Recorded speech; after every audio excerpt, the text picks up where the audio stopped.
The sole true metropolis in New Zealand and the country's thriving economic center is the harbourside city of Auckland. Auckland, also known as the City of Sails, is located between Waitemata Harbour to the east and Manukau Harbour to the west, and has a population of around 1.7 million, or nearly half of the entire country. The little center area of the city is situated next to the river.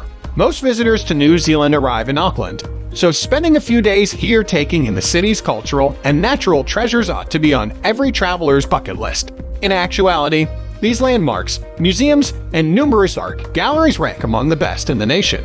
Let's see beautiful places to visit in Auckland. Number 1. Piha Beach. Approximately 600 people live in Piha, a little settlement on Auckland's western shore. The distance from the city to the destination is 45 to 50 minutes by car. Piha is a popular summertime vacation spot for Aucklanders because of its black iron sand beach, which is a major tourist draw. Surfers from all around the world frequent the beach. The ideal location for surfing is Piha Beach, with its strong ocean current and large waves. The dark and alluring Tasman Sea invites surfers to play with the difficulties. The beach's iconic appearance in the classic, Oscar-nominated movie The Piano is among the factors contributing to its lasting memory. The beach is one of Auckland's top tourist destinations and offers breathtakingly beautiful, rocky scenery.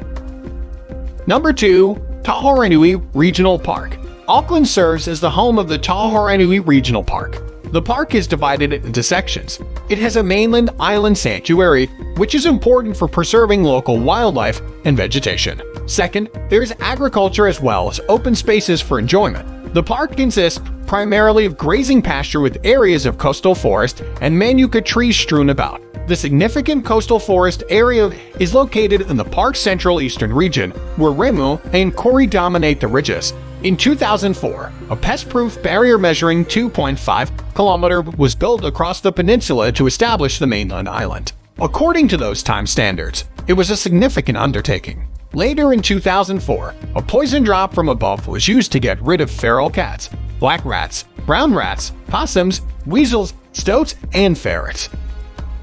Number 3. War Memorial Museum. The Auckland War Memorial Museum has worked to preserve and elevate Maori culture, the traditional way of life for New Zealand's indigenous people. The museum offers numerous tales of the historical Maori existence in New Zealand through talks, tours, exhibitions, and programs in order to preserve the heritage in people's memory. The museum shop sells numerous things and mementos that are similar to the Maori culture online. Award-winning Maori cultural performances, private tours, and invitation-only exhibition viewings offer special visitor experiences. The Auckland War Memorial Museum, often known as the Auckland Museum, is important and offers a thorough understanding of both the history of the city and the nation. Its extensive collections and exhibitions include items related to the Pacific region's treasures, the World Wars, historical battles, and arts and crafts.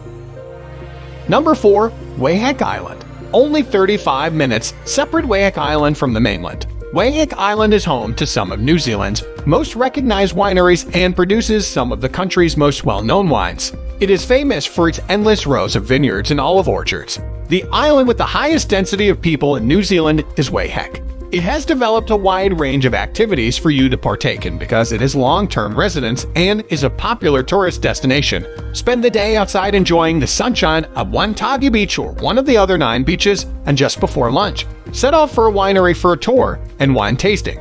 This area is home to several vineyards and wineries. The local art galleries and studios blend beautifully with the island's cinema and arts theater for a variety of shows. Archery, ziplining, and shooting are some more hobbies that are really interesting. Number 5. Auckland Harbour Bridge. The Auckland Harbour Bridge, which connects St. Mary's Bay and the Auckland city side to the North Shore for more than a kilometer, is a recognizable feature of the Auckland cityscape. The Auckland Harbour Bridge, the longest road bridge on the North Island, was constructed in 1959. In addition, the Auckland Harbour Bridge is a very well-liked tourist destination. Significant draws include bungee jumping off the bridge and guided tracks along the spire. Every morning, more than 170,000 cars use the Auckland Harbour Bridge, making it a necessary component of daily life for the majority of Aucklanders. Additionally, financing was made available in 2016 to build the bridge's missing bicycle and pedestrian walkway. Number 6. Sky Tower. Everywhere in the city, one can watch Auckland's Sky Tower soar upward, From its viewing decks, this iconic tower offers truly breathtaking vistas. The Sky Tower is an office skyscraper for the telecommunications industry with a number of dining options nearby. In the southern hemisphere, it is also the tallest. The Sky Tower is the tallest man-made structure in the entire southern hemisphere, standing 328 meters tall.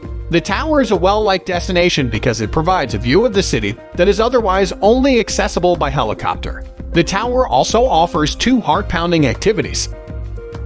Number 7. Rangitoto Island. The vast volcanic field surrounding Auckland is dominated by the largest and youngest volcano, Rangitoto. This island's wide symmetric conical shape creates a distinctive silhouette in the distance, making it visible from the mainland. You'll arrive on this intimidating volcano island after enjoying the scenic ferry ride from the harbor. For a vista that will be worth the effort, climb to the top while exploring the black lava caverns. Rangitoto is the most recent and largest of the 50 volcanic island clusters make up Auckland, a result of volcanic eruptions that occurred about 600 years ago. Rangitoto Island has a robust flora habitat thanks to the rich volcanic soil that has settled there. Number 8. One Tree Hill. The second largest volcanic mountain in Auckland is called One Tree Hill. It has parks, an obelisk, and the Stardom Observatory, and is popular due to these attractions. One Tree Hill got its name from the lone totara tree that stood at its peak before European settlers came. The British pulled it down and replaced it with a Monterey pine, as it caused controversy among the native Maori, who felt that the non-native tree shouldn't remain atop the Maungakiki. The tree was permanently cut down in 2001. The Maori people are memorialized by an obelisk at the top of the hill. Sir John Logan Campbell, who made significant contributions to the area, is also laid to rest there. The One Tree Hill Domain and Cornwall Park are the 2 parks located on the hill. Number 9. Mount Eden. If visiting New Zealand is on your bucket list, Mount Eden, an Auckland neighborhood on the North Island, is a must-see location. It is a location where the ratio of cultural and natural attractions is just right. The ideal time to travel is from October to May so that you can enjoy the scenery and good weather. Mangahao, a volcanic peak, is around 650 feet high. It is one of the most visited tourist destinations and contains a crater that is 160 feet deep. One can enjoy a stunning 360-degree view of the harbor from the summit. Unfortunately, there aren't many transportation options up there. However, anyone who has a pair of comfortable shoes and the desire to explore can go on a hike. Number 10. Muriwai Beach. A fast 45-minute drive from the center of Auckland brings you to the foreboding black sand surf beaches of Muriwai, which are a completely different world from Auckland's meticulously planted surroundings. Surfers from all over the world travel to Muriwai to enjoy its black sand beaches, which receive their distinctive color through volcanic activity. One of the largest gannet colonies in the world is also found there. By ascending the short cliff-top pathways, viewing platforms from where you can see the gannet colonies are easily accessible. Every year from August through March, over 1,000 pairs of gannets over the Tasman Sea to Muriwai Beach to build their nests on the platforms there. As their eggs hatch, observe these 5-pound seabirds cuddling up next to their partners. Number 11. Wenderholm Regional Park. The Wenderholm Regional Park is Auckland's first regional park, and it's situated directly between the Puoi and Waiheke rivers. This attraction is located on 134 hectares of well-designed parkland. It has a 2-kilometer walking path known as Maungata Hikoi, the Kuri House residence, and a Pauanua, a carved wooden pillar used by the Maori, New Zealand's indigenous people. Although this location is open all year round, it is best to check the relative humidity before making travel arrangements. People frequently come to the Wenderholm Regional Park to see the variety of wildlife and picturesque landscapes because it is authorized as an ecological rehabilitation project.